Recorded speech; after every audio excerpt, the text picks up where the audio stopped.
ودنيانا القرآن أحيانا كتاب الله يرشدنا ويحكم في قضايانا। কোরআন হাদিসের সাথে সরাসরি সাংঘর্ষিক হয় এমন কোন সংবিধান প্রণয়নকারী সমর্থনকারী ব্যক্তিকে সব অবস্থায় কি কুফরে আকবরে লিপ্ত? যদি বিশ্বাস করে আল্লাহর বিধানই শ্রেষ্ঠ, আল্লাহর বিধানই শ্রেষ্ঠ মনে করার পরে কেউ কি এমন কোন বিধান দিতে পারে যে বিধানটা, প্রশ্ন হচ্ছে এটা আপনাদের কাছে, যে বিধানটা কোরআন হাদিসকে উঠিয়ে দিচ্ছে? আপনি বললেন যে নামাজ ভালো, নামাজের বিরোধিতা করলেন, নামাজ পড়া যাবে না, হইল? তাহলে বোঝা গেল যারা এটা করে এটা হলো অবাস্তব কথা। অবাস্তব কথা। যে ব্যক্তি পরিবর্তন করে দিচ্ছে অলরেডি, সেই ব্যক্তি অবশ্যই কাফের, কোনো সন্দেহ নেই। কিন্তু ব্যক্তিকে বলি নেই, একটা ব্যক্তিকে বলি নেই, একটা আম, বুঝলেন, একটা ব্যাপক কথা। যে কেউ আল্লাহর কোনো বিধানকে পরিবর্তন করবে সে কাফের। এখন ব্যক্তি বুঝুক তার উপর পড়ে কিনা। সে যদি মনে করে সমান, তাও কাফের। সমান সমান মনে করে, শ্রেষ্ঠ মনে না করলেও সমান সমান মনে করলেও কাফের। অথবা যদি মনে করে যে এই মুহূর্তে চলবে না এটা, তাও কাফের। বুঝছেন কিনা? কেউ যদি মনে করে আল্লাহর বিধানের চেয়ে তারটা উত্তম, সেও কাফের। তারটা আর আল্লাহর বিধান সমান, সেও কাফের। তারটার চেয়ে আল্লাহর বিধানটা কম, সেও কাফের, সেও কাফের। বুঝলেন না কথাটা? আর যদি মনে করে যে আমি মুখে বলে যে আমি ঈমান আনছি কিন্তু পরিবর্তন করে দিচ্ছে সবগুলি পুরোপুরি, সে তো কাফের, কোনো সন্দেহ নেই। বুঝে মুনাফিক। মুখে একটা অন্তর আরেকটা, কাজে করে দিয়েছে, বরবাদ করে দিয়েছে।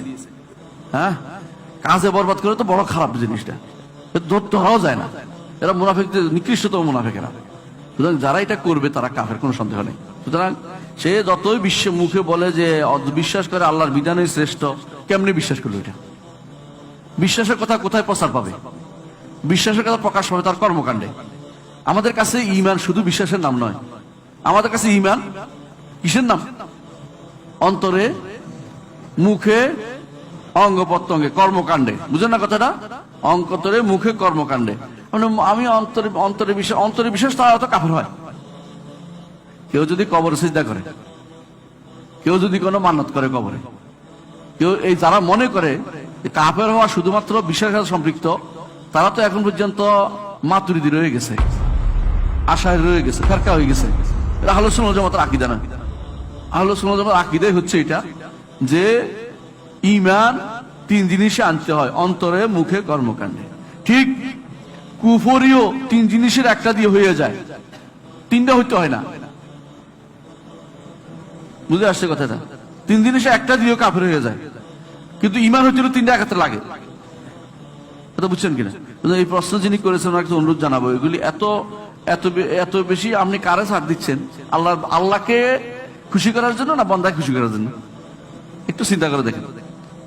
আল্লাহ তাআলা কোরআনে কারীমে কঠিন ভাবে বলেছেন, ওয়া মান লাম ইয়াহকুম বিমা আনজালা ফাউলাইকা হুমুল কাফিরুন ওয়া আনহুকুম বাইনাহুম বিমা আনজালাল্লাহ ওয়া লা তাত্তাবি'উ আহওয়াআহুম। বারবার আল্লাহ তাআলা কোরআনে কারীমে উল্লেখ করেছেন। সুতরাং এটাকে এই কথা যারা বলে এরা মুরজিয়া, যে আল্লাহর বিধান অন্তরে আছে, বাইরে পরিবর্তন করে দিয়েছে, এটা হাস্যকর কথা। কেমন বাইরে পরিবর্তন করে দিয়েছে, অন্তরের মাঝে ভালো আছে? হ্যাঁ, আমার অন্তর পরিচ্ছন্ন আছে। বুঝলেন না কথাটা? কিরকম? আমি দাঁত মাজি না, কিন্তু দাঁত পরিষ্কার আছে। যারাই আল্লাহর বিধান পরিবর্তন করে সেখানে নতুন বিধান স্থাপন করেছে, এরা কাফের, কাফের, তাগুত, এরা মুশরিক, কোনো সন্দেহ নেই। এরা বুঝেনি আখিরাত তাদের জন্য কি অপেক্ষা করছে।